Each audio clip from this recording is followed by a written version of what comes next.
Olá, meus irmãos, a paz do Senhor Jesus Cristo. Glória a Deus pela sua bondade, pela sua misericórdia, pela sua graça, pelo seu amor, pela sua bondade para conosco. Glória a Deus, glória a Deus, glória a Deus. Abra a sua Bíblia na primeira carta de Paulo aos Coríntios, no capítulo 1. Primeira carta de Paulo aos Coríntios, capítulo 1. Nós vamos ler do versículo 4 até o 9.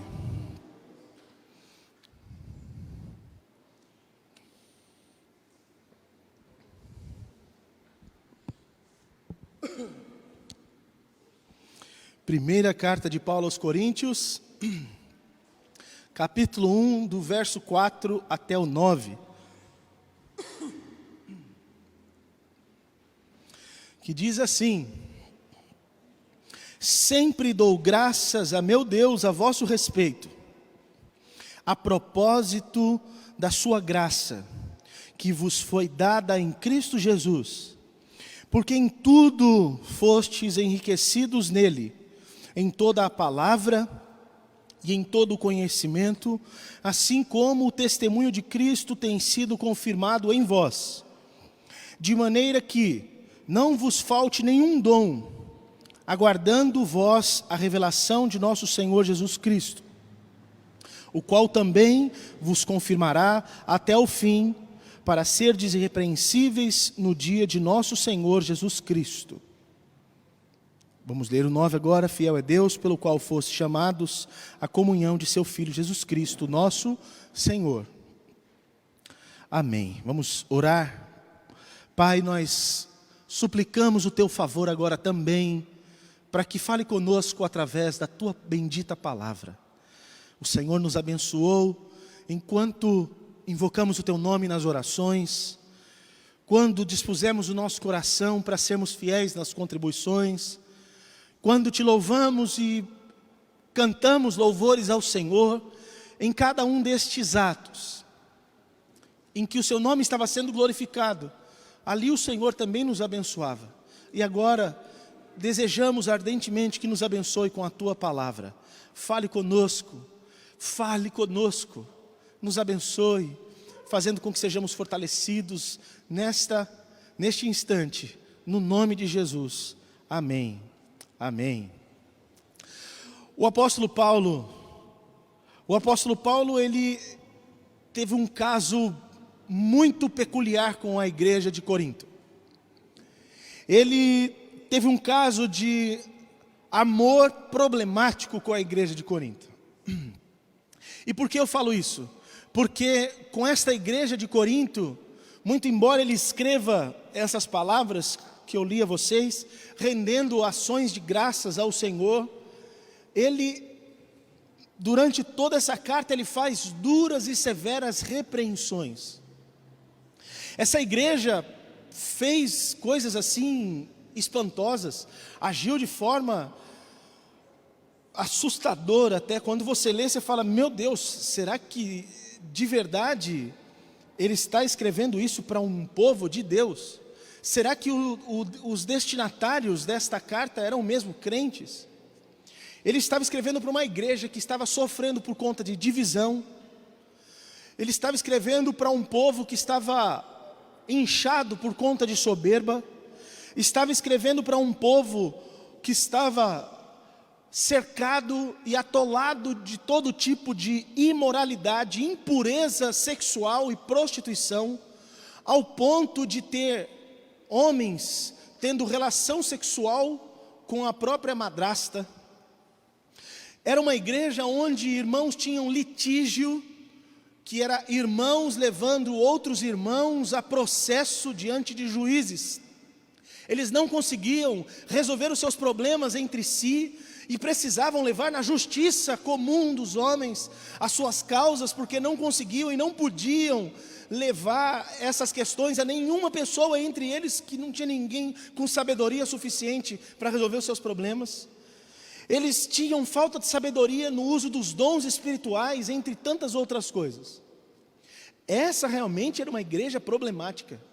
Mas Paulo amava essa igreja e Paulo adorou a Deus, se lembrando em cada circunstância que ele pôde, nas suas orações, quando pensava e quando ministrava sobre essa igreja. Nesse momento, olha o que ele fala: sempre dou graças a meu Deus a vosso respeito, lembrando daquilo tudo que ele via Deus agindo na vida daquele povo. Porque muito embora ele sabia todas aquelas coisas que estavam acontecendo com aquela igreja, ele tinha consciência das coisas que aconteciam com aquele povo, ele sabia daqueles pormenores que precisavam ser arrumados. Inclusive ele escreve essa carta trabalhando essas questões, tentando ajustar esses pontos que estavam falhos, tentando dar rumo para aquele povo, para que eles se ajustassem. Muito embora ele estivesse trabalhando isso com esse povo, ele sabia também que por outro lado Deus estava abençoando aqueles irmãos, derramando a graça dele sobre a vida daquele povo, e por conta disso ele louvava a Deus e falava: obrigado, porque eu sei que o Senhor tem abençoado este povo, eu os amo e dou graças ao Senhor pela vida de cada um deles. E eu confesso aos irmãos que nas minhas orações, muitas vezes eu também fico muito confuso com as coisas que eu peço e com as coisas que eu sinto com respeito à igreja. E essa pandemia tem me ajudado muito nas minhas reflexões com respeito à minha pessoa, com respeito ao meu ministério, com respeito à igreja, com respeito a muita coisa. Tem sido muito útil para mim, de uma certa forma, porque tem me ajudado nessa reflexão, e dentro dessa reflexão, algumas coisas a respeito da igreja especificamente, eu pude entender, amar mais, compreendendo a igreja, apesar dos pesares. E assim como Paulo pôde escrever esse prefácio, esse início dessa carta, louvando a Deus pela vida e pela existência dessa igreja, muito embora a igreja tivesse algumas dificuldades, eu quero dar início aqui a esta mensagem também louvando a Deus pela igreja do Nazareno no Portal Bordon. Eu sei das limitações, eu sei das fraquezas, eu sei dos problemas, mas bendito seja o Senhor que tem abençoado essa igreja, bendito seja o Senhor que tem derramado da sua graça, que tem feito coisas lindas e maravilhosas na vida deste povo. E nesse tempo de reflexão eu cheguei a algumas conclusões a respeito do nosso povo e da nossa comunidade. E portanto a minha mensagem não será tão expositiva, será muito mais reflexiva. E eu gostaria que todos vocês prestassem bastante atenção nas conclusões que eu tirei a partir das minhas reflexões, e que você compartilhasse com outros irmãos da nossa igreja principalmente, porque eu sei que muito embora isso que eu vou falar vai servir para muitos outros, serve muito mais para todos nós que aqui estamos. Primeira coisa que eu aprendi diante de tudo que nós temos vivido, com as experiências que temos tido e com as reflexões que tive, assim como Paulo teve diante da igreja de Corinto, é que a nossa comunhão, ela não se limita às nossas reuniões presenciais, mas as nossas reuniões, elas são essenciais para a nossa comunhão. A nossa comunhão não se limita à nossa reunião, mas a nossa reunião é essencial para a gente. Nós, nesse tempo onde não pudemos estar juntos, graças a Deus, nós vamos começar a voltar a estar mais juntos, depois de tantos meses, mas nesse tempo que não pudemos estar juntos, nós desenvolvemos outros meios de promover a comunhão entre os irmãos, e eu fiquei muito feliz com a forma que foi feito isso daí. Eu vi, por exemplo, os jovens desenvolvendo o discipulado, grupos de discípulos, pessoas querendo crescer juntos, trabalhando o estudo da palavra de Deus, o desenvolvimento de caráter, o amor, o companheirismo. Tem dificuldades, tem desencontros, mas eu vi o crescimento de muitos, já há algum tempo fazendo isso, agora muito mais nesse tempo de pandemia. Eu vi os jovens também se mobilizando em chamadas de vídeo, ligando para um, para outro, conversando entre eles. Vi as irmãs também fazendo a mesma coisa, fazendo chamadas em vídeo em grupo, conversando entre elas. Eu vi algumas fotos, eu não fui chamado, óbvio, não sou uma das irmãs, né? Mas eu vi algumas fotos postadas desses grupos das irmãs que conversaram, que fizeram essas chamadas para tentar se manter ali naquele calor. E não só a chamada de vídeo das mulheres, mas eu vi, por exemplo, algumas visitas de portão. Jovens fizeram isso, saíram, foram na casa de alguns irmãos, visitando de portão, cantaram, oraram com as pessoas, entregaram. Até eu recebi visita. Foram na minha casa entregar papelzinho dizendo que me amava, que eu era importante, que a igreja do Nazareno me acha importante. Recebi bombom, e como bombom também era por criança, a minha casa encheu de bombom, aleluia, né? Aumentou aí uma frequência de um grupo de intercessão. Tudo bem, não se reuniu fisicamente, mas eu sei que tem um grupo aí que não para, é o tempo inteiro, a mulherada falando ali, e gente orando, e pedindo oração, e tudo mais, e grupo de WhatsApp que não parava, e gente falando, e eu sei que tem coisa que fala que é inútil, e tem coisa que fala que é muito importante, não é verdade? Ou seja, muita gente se engajou em tentar fazer alguma coisa para promover que houvesse comunhão, mesmo que havia distanciamento. Muita gente trabalhou para que não ficássemos separados, embora a distância estava tentando nos separar. Então nós aprendemos no meio disso tudo, e a nossa igreja experimentou isso de uma forma geral, que nós estamos vivendo em comunhão, porque a nossa comunhão ela extrapola as paredes da igreja. A nossa comunhão, ela não depende, ela não se limita às nossas reuniões, mas eu aprendi que as nossas reuniões são essenciais para a nossa comunhão também. Por quê? Porque nós temos um estilo de vida muito corrido. Eu sei que essa pandemia teve que dar um breque em muita gente, atrapalhou, mudou o estilo de vida de todo mundo, porque as crianças não podem ir para a escola, teve gente que perdeu o emprego, e muita gente que teve que sair do trabalho por conta das crianças não poderem ir para a escola, mudou muito o ritmo, o fluxo de vida das pessoas. Mas a nossa vida é corrida, a gente não para, então não tem tempo nem de ter amigo, não tem tempo de visitar as pessoas que a gente gosta. E no meio desse fluxo de vida, a maneira mais eficaz que nós temos tido de ter comunhão, de fato, é esse momento da congregação, de estar junto dos irmãos. Então, essas nossas reuniões culticas, elas favorecem a comunhão diante desse estilo de vida que nós temos. Então, de fato, é muito importante sim termos cultos. Ah, mas então se a gente não tiver culto, a gente perde a nossa vida com Deus e a gente perde nossa comunhão? Não, descobrimos que não. Mas nós podemos ter culto, então teremos culto. Por quê? Porque para nós o culto é importante. Essa reunião é uma forma eficaz e essencial, faz parte da nossa cultura, faz parte da nossa forma de ser crente. Nós gostamos disso tudo, nós queremos isso. E diante disso nós vimos na prática que aquela exortação lá de Hebreus 10, 25, que fala que nós não devemos deixar de congregar, muito mais agora que vai se aproximando o dia da volta de Jesus, nós vimos que isso é fato, porque nós podemos nos admoestar, nós podemos puxar a orelha um do outro, ficar no pé um do outro. É muito importante isso, porque muita gente que as pessoas conversam, fala assim, eu dei uma esfriadinha esse tempo porque não está vindo na igreja. Então esse ambiente cultico, ele é importante. Ele não é tudo, mas ele é essencial. Até porque, irmãos, me diga se eu não estou falando a verdade, os nossos cultos, eles são maravilhosos. Os nossos cultos são extraordinários, desde tudo, cada momento, cada irmão que eu converso, a conversa é a mesma. Eu estou com saudade de chegar na igreja e de ser bem recebido, eu sempre sou bem recebido. O povo da recepção é amoroso, eu recebo um abraço. Agora na pandemia a gente não pode dar um abraço, mas aguarda, já a gente pode de novo. Eu recebo um abraço, né? As pessoas se importam comigo, ligam no dia seguinte, e as pessoas me amam, elas me recebem bem. E depois dentro da igreja, e o culto é gostoso, e o louvor é maravilhoso, e a pregação é extraordinária, porque tem um gordinho lá que prega muito bom, tem um outro gordo lá também que está aprendendo, mas tem um e tal. A cozinha, que coisa extraordinária. Os filhos dos irmãos da igreja está tudo ficando gordo, porque come um monte.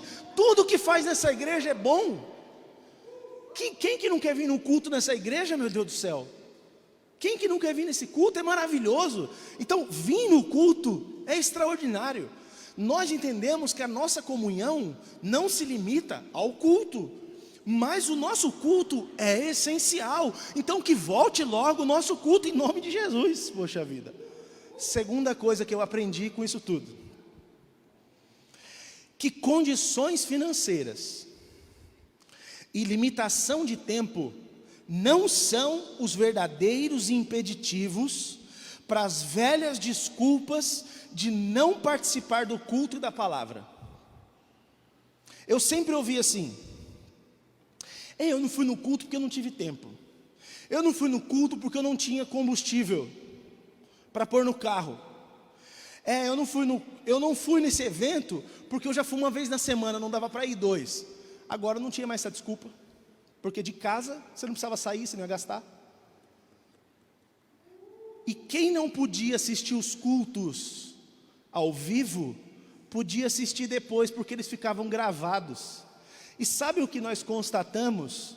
Que aquelas pessoas que não vinham no culto aqui, também não assistiam os cultos ao vivo, e também não assistiam os cultos depois. Ou seja, tudo aquilo que falava era desculpa, era mentira.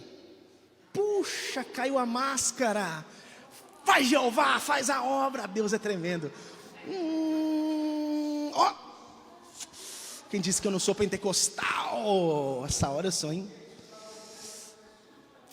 Dessa vez, não foi o combustível que impediu as pessoas de virem na escola dominical. Não foi o horário que impediu as pessoas de virem na escola dominical. Não foi nada, foi só não gosto de estudar a Bíblia mesmo. Eu sei que 1 ou 2 fala assim: pastor, para mim foi difícil porque eu não tenho internet.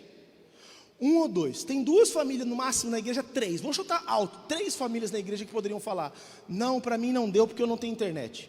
Mas o resto é só porque não gosta mesmo. Então eu gostaria que você aprendesse uma coisa: não minta, porque mentir é feio, e mentira tem pernas curtas. É feio, agora ficou feio. Todo mundo que um dia falou para mim, a minha memória, ela não é muito boa para algumas coisas, mas para essas, infelizmente, minha memória é boa. E aí está passando um flash na minha cabeça aqui de um monte de gente que mentiu para mim, falando um monte de coisa.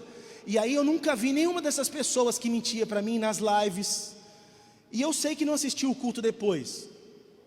Eu sei porque a quantidade de views que a gente tem dos cultos gravados denuncia que as pessoas não viram depois. Ai, tristeza, né? Mente não que é feio. Se converte e fica firme com Jesus. O nosso culto é bom. O nosso culto é bênção. Os louvores são maravilhosos. A palavra de Deus é pregada. Então não deixa de participar não. Fica firme, vai ser bênção.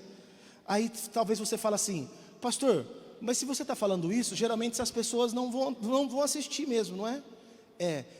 É bem verdade. Mas se você é a pessoa que está assistindo e não é uma dessas que eu estou falando, fique esperta para você não cair nesse laço, tá bom? Mas de repente, isso que eu estou falando cai, daí de repente Deus chama essa pessoa e ela fala: vou assistir um culto. Aí ela assiste logo esse que eu estou falando. Faz isso, pai, faz isso. Então, por um lado, a gente tem esses que usavam o artifício de falar que não tinha dinheiro para vir presencialmente ao culto, não tinha tempo porque o horário do serviço ou qualquer outra coisa impedia, e agora tem a live e tem o culto gravado, não tem mais desculpa, não tem mais desculpa. Então, não tem mais isso daí. Agora, por outro lado, nós temos irmãos assim, tão entusiastas com a igreja, que amam tanto a igreja, que eles querem participar de tudo e ficam fazendo propaganda de tudo para todo mundo. Gente, eu estou para todo lado, eu falo com um monte de gente e a gente está mais conhecido que vocês imaginarem. Para todo lado a gente está conhecido, as pessoas falam, mas sabe por que falam? Porque tem gente daqui que ama a gente, sai falando para todo mundo. Gente entusiasta, que sai falando porque ama o que está acontecendo. Por um lado tem gente que não está nem aí, por outro lado tem gente que ama essa igreja. Coisa maravilhosa, aprendi isso também. Terceira coisa que eu aprendi que Crise financeira nunca foi a verdadeira razão para a falta de generosidade. Crise financeira nunca foi a verdadeira razão para a falta de generosidade. Sabe por que eu aprendi isso? Porque eu nunca vi tanta gente generosa em momento nenhum da minha vida quanto eu vi nesse último tempo de crise. Nunca vi tanta gente generosa aparecendo. Sério. É gente desempregada, é gente mal empregada, é gente que ganha pouco, é gente que está devendo, é gente de todo jeito, contribuindo, enfiando a mão no bolso, abençoando, se mobilizando. Quem não tem, corre atrás do que fazer, se mobilizando para ajudar quem precisa. Eu nunca vi isso na vida, é a primeira vez que eu estou vendo gente fazendo isso. Eu não estou falando de gente que é rico não, eu estou falando de gente que é pobre, gente que está se movendo, está fazendo por onde. Eu não estou falando só de dar dízimo, de dar oferta na igreja não, eu estou falando de gente que está se doando. E quem não tem dinheiro, está se dando a si mesmo, para fazer o bem para os outros. Então eu vi que a questão não tem nada a ver com crise. A questão não é assim, é porque eu não tenho. A questão é, não é eu tenho pouco, é porque se eu der pode faltar para mim. Isso tudo é desculpa de quem não quer fazer. Eu vi no meio dessa pandemia que quem quer fazer, faz. E Deus não apenas supre, mas Deus multiplica e transborda. Porque todas essas pessoas que se moveram para ajudar os outros, receberam muito mais de Deus do que deram para ajudar outras pessoas. Muito mais. Os generosos prosperam e os avarentos continuam se esquivando e sendo avarentos. Os avarentos continuaram sendo avarentos. Os que tinham desconhecimento aprenderam a ser generosos. Gente, olha, muitos de vocês já me viram desse púlpito reclamando de como a nossa igreja não era exemplo nesse sentido. Eu posso garantir como pastor, essa igreja está aprendendo a ser uma igreja generosa. Nós seremos um povo conhecido por ser abençoadores, e por causa disso eu posso garantir que nós seremos um povo próspero, porque um povo que abençoa é um povo próspero. Mais uma coisa que eu aprendi, eu já tinha conhecimento, mas eu vi na prática. Tinha conhecimento, óbvio, porque é teológico isso. Eu ganhei um quadro da família Galdino, que está escrito uma frase. Aprendi que o que mantém a ovelha no aprisco é o alimento, não a cerca. Nesse tempo de pandemia, um monte de pastor me manda mensagem, me pergunta, fala, estou desesperado, não sei o que fazer, tem um monte de gente que está debandando da igreja, eles estão saindo, eles estão indo para outros lugares, eu não sei o que fazer para segurar o povo e tal, e não sei o que. Bem, tem um monte de pastor desesperado, o que fazer para segurar o povo, e eu estou tendo que fazer 2 turmas de novos membros, dando curso de novos membros no meio da pandemia. 2 turmas. Como que a gente vai fazer? Não sei. Sei não. Estamos com 2 turmas de novos membros. Só sei que é assim. Não adianta medo, não adianta severidade, não adianta sistema, nada disso adianta. Sabe o que adianta? Palavra. Palavra é o alimento que as pessoas continuam precisando e querendo. Algumas pessoas só não sabem que é isso que elas precisam. Elas ainda ficam encantadas com um brilho de iluminação de igreja moderna, com um espetáculo de pastorzinho famoso, mas um dia cai a ficha das pessoas que o que elas precisam é da palavra de Deus e do conhecimento da pessoa bendita de Jesus Cristo. Quando elas se encontram com Jesus e que a palavra de Deus entra no coração delas, nunca mais elas querem outra coisa, irmãos. Ovelha que come pasto bom não fica satisfeito só com a cerca bonita. É isso, irmão. E se o pasto é bom, não precisa de cerca. Pastor, você está desesperado depois da pandemia, o que vai acontecer com o povo? Eu estou desesperado, como que a gente vai pôr todo o povo dentro da igreja? A minha preocupação é o contrário. O meu desespero não é, será que o povo volta? O meu desespero é, o que eu faço com o povo que vai vir? É exatamente o contrário.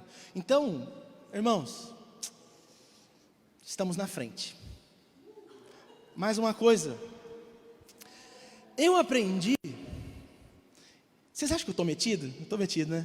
Eu aprendi. Vocês acham que eu estou metido? É que vocês não viram essa aqui agora. Ouve essa aqui, ó. Vou tomar uma água, vou dar uma bicada aqui na água. Com a nossa garrafinha Nazareno. Eu aprendi que eu sou pastor dessa igreja mesmo. Eu aprendi que eu sou pastor. Não, calma, que eu não falei a parte bonita ainda. Eu aprendi que eu sou pastor dessa igreja mesmo. E que as minhas ovelhinhas são uma bênção. Isso. Ó, antes que você ache que a igreja está lotada, é só... Senão vão falar assim, nossa, mas a igreja está cheia, que vocês estão ouvindo o grito aí, né? É o povo que está trabalhando no culto, tá? Eles são bagunceiros mesmo. Tem umas ovelhas balindo aqui no fundo, aqui, ó. Depois, no final, vão mostrar como é que a igreja já está pronta, esperando por vocês aqui, tá bom? Então tá, as minhas ovelhinhas, elas são uma bênção. Toda e qualquer crise de identidade que eu tinha com respeito à minha função pastoral, isso tudo foi embora. Os irmãos sabem, eu passei por depressão pensando a respeito disso, eu não me entendia, eu não entendia meu chamado, eu não entendia um monte de coisa, mas tudo isso acabou, beleza, já passou. Algumas das minhas ovelhinhas, elas são mais doentinhas, outras são mais saudáveis. As mais doentinhas eu tenho que dar um pouquinho mais de atenção do que outras. Então, você que é uma ovelhinha mais saudável, não fica chateado que às vezes eu tenho que dar mais atenção para outras. Não fica assim não, às vezes é normal, tem que dar mais atenção para uma do que para outras. Alguns que já são mais próximos, precisam entender mesmo, eu tenho que fazer isso, não tem como. Mas faz parte do processo. O meu único conflito ainda, e eu quero que vocês prestem muita atenção nisso. Eu confessei isso para alguns amigos pessoais e agora eu vou confessar isso para toda a igreja. O meu único conflito é que eu ainda não discerni uma meia dúzia que está no meio do aprisco. Tem uma meia dúzia ainda na nossa igreja, está no meio do aprisco. Eu ainda não discerni se é bode ou se é só ovelha rebelde. Eu não consegui discernir, de verdade, eu não estou fazendo brincadeira. Eu estou falando com esses termos são bíblicos. Eu sei que parece piada, mas é sério. Eu não discerni se é bode ou se é ovelha rebelde. A hora que eu tiver certeza, é que assim, é bode de chifre polido, se for. Porque se o chifre crescer, eu pego pelo chifre, entendeu? Mas se eu discernir que é bode, eu ponho para fora. Pastor, mas você faria isso? Com certeza, mas sem dó e sem misericórdia. Mas e se for ovelha rebelde? Vou contar uma história. Eu já contei essa história há muito tempo. Um dia um pastor tinha uma ovelha rebelde, mas isso é fato, isso não é um conto, é uma história verdadeira. Um dia um pastor tinha um pastor de ovelhas, de um rebanho mesmo. Ele tinha uma ovelhinha e essa ovelhinha sempre escapava, sempre. E aí ele deixava as ovelhas dele, ia atrás dessa ovelha e essa ovelha ficava toda estrupiada, toda machucada, com risco de morrer, porque a ovelha é meio marmota, vocês sabem, né? E ele ia atrás dessa ovelha, sempre ela arriscando morrer, e ele pegava ela longe, toda machucada, toda cheia de carrapicho, e tinha que tratar dessa ovelha, e ela toda vez com risco de morrer, com os predadores e tudo mais. E aí um dia, ele já não sabia mais o que fazer para essa ovelha, porque não tinha como cercar mais, não tinha como pôr cerca, ela furava a cerca, ela fazia tudo, porque essa ovelha era rebelde. E aí ele não sabia mais o que fazer com essa ovelha. Conversando com um outro pastor, falou assim, eu não sei o que fazer mais com essa ovelha, porque qualquer hora ela vai sair, ela vai morrer lá fora, e eu não sei o que fazer para ajudar essa ovelha. O outro pastor falou assim, quebra as pernas dela, aí ela não foge mais.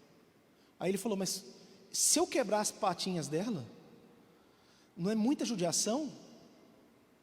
Ela vai viver mancando. Aí falou assim, então, mas ela vai viver. É melhor ela viver mancando do que ela morrer.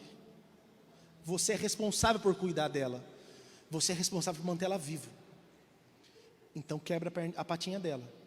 Então assim, eu vou deixar bem claro, se for bode eu vou pôr para fora, se for só ovelha rebelde, eu vou quebrar a patinha. Então se você é uma ovelhinha rebelde, fica a dica, se você é um bode, sai antes. Se é bode, sai antes. Se é ovelha rebelde, fica a dica. Por quê? Porque tem a chance assim, ó, já ouviu a ameaça, não espera quebrar, muda, fala assim, não vou mais ser rebelde, vou fazer certinho para não quebrar as pernas. E como que o pastor pode quebrar as pernas? Ele vai ser violento comigo? Não, eu vou orar por você. Eu vou orar por você. Você acha que eu vou te agredir? É oração, é só oração. É oração. Um dia, eu orava pela minha mamãe amada, e orava assim, Deus abençoa, antes dela se converter. E aí um professor no seminário, ele falou assim, você está orando errado por ela, ora para Deus, quebra as pernas.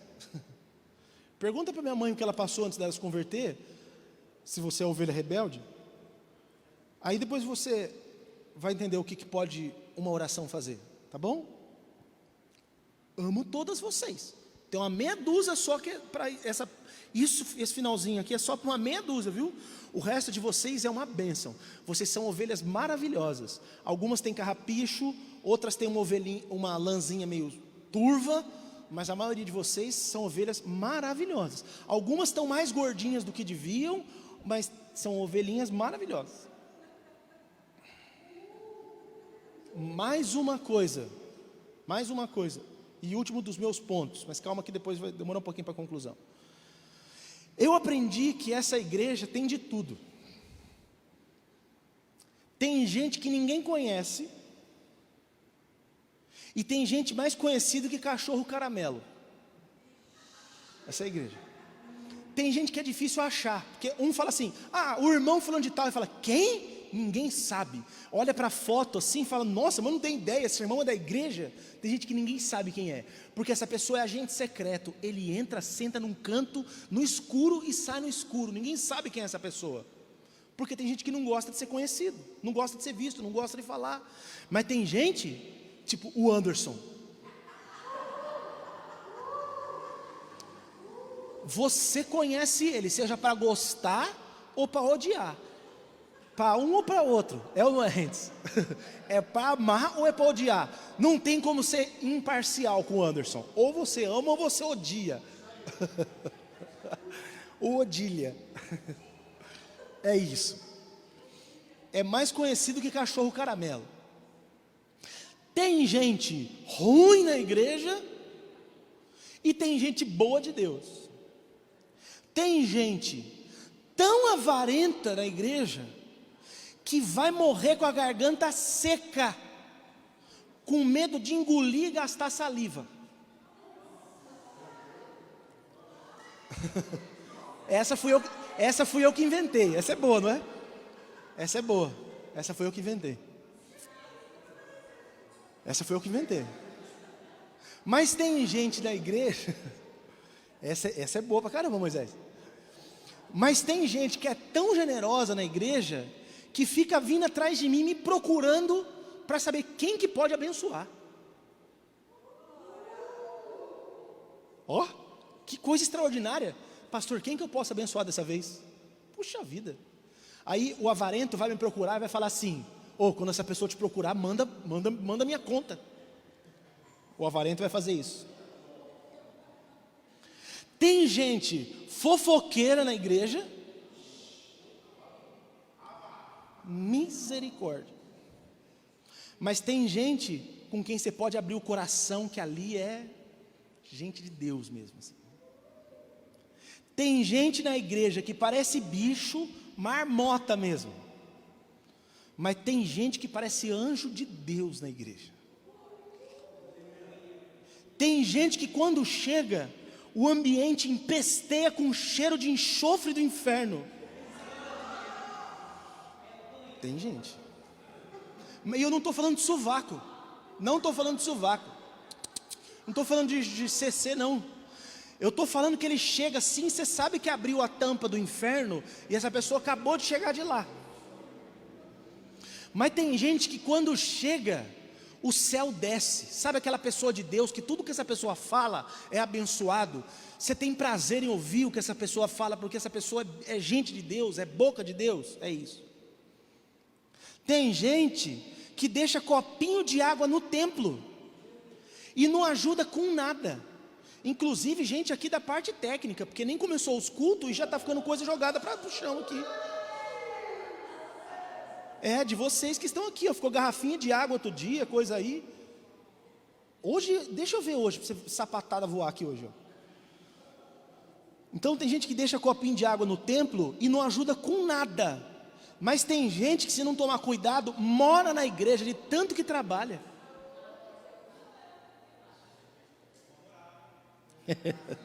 Já fez uma casinha aí no fundo para vocês, ó. Quando vocês vierem para a igreja, irmão, vocês vão ver que tem uma casinha no fundo agora aqui. Tem um cafofo dos meninos ali. A cara de alegria da Cíntia. Tem gente que só murmura e fica procurando coisa para reclamar.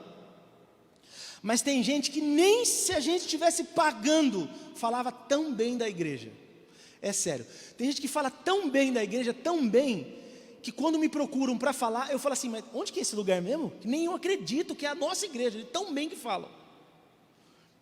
Resumindo, a nossa igreja tem gente esquisita, tem gente legal, tem gente ruim, tem gente boa.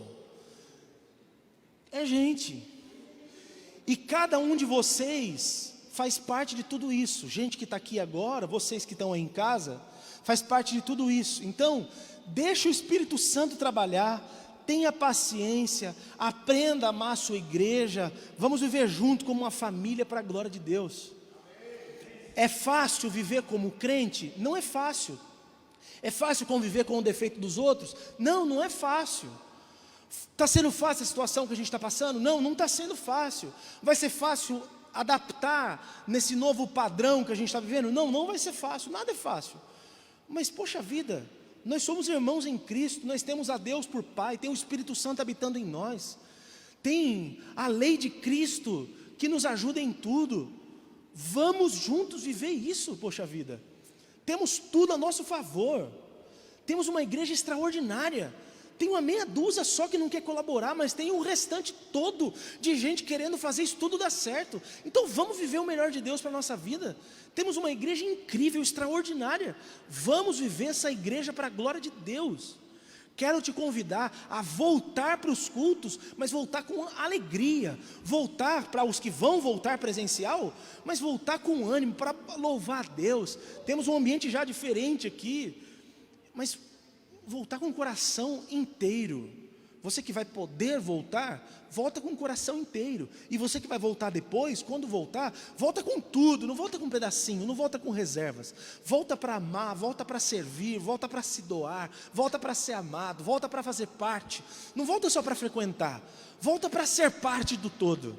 E aí eu tenho certeza que juntos nós vamos viver o melhor de Deus enquanto igreja. Amém? Eu quero orar com você, pela sua vida, pela nossa igreja, louvando a Deus por tudo que temos vivido e por tudo que haveremos de viver para a glória de Deus. Pai, obrigado por tudo que o Senhor tem feito em nossa vida. Obrigado pela Tua graça que é derramada sobre nós. Assim como Paulo, eu quero render graças. Mesmo sabendo das nossas dificuldades, das nossas limitações, eu também sei de quanta coisa boa o Senhor tem feito, de quanta gente boa o Senhor tem colocado aqui, dos dons que o Senhor tem nos dado, do poder que o Senhor tem nos dado, de quanta coisa extraordinária já aconteceu, e quantas outras ainda hão de acontecer. Bendito seja o Teu nome para todos sempre. Queremos Te louvar e colocar o nosso coração diante do Senhor, para viver o melhor enquanto igreja. Permita-nos viver de uma maneira que nós saibamos como lidar com as nossas diferenças, aprendendo a superar as adversidades. Eu sei que muitos irmãos têm dificuldades e conflitos uns com os outros, que aprendamos a perdoar, que aprendamos a lidar com esses conflitos, que consigamos passar por cima dessas diferenças, porque na verdade todos nós queremos a mesma coisa, queremos te exaltar. Isso só é possível vivendo em unidade. Eu quero te exaltar e abençoar os meus irmãos e glorificar o teu nome por esta igreja, no nome de Jesus. Amém. Amém.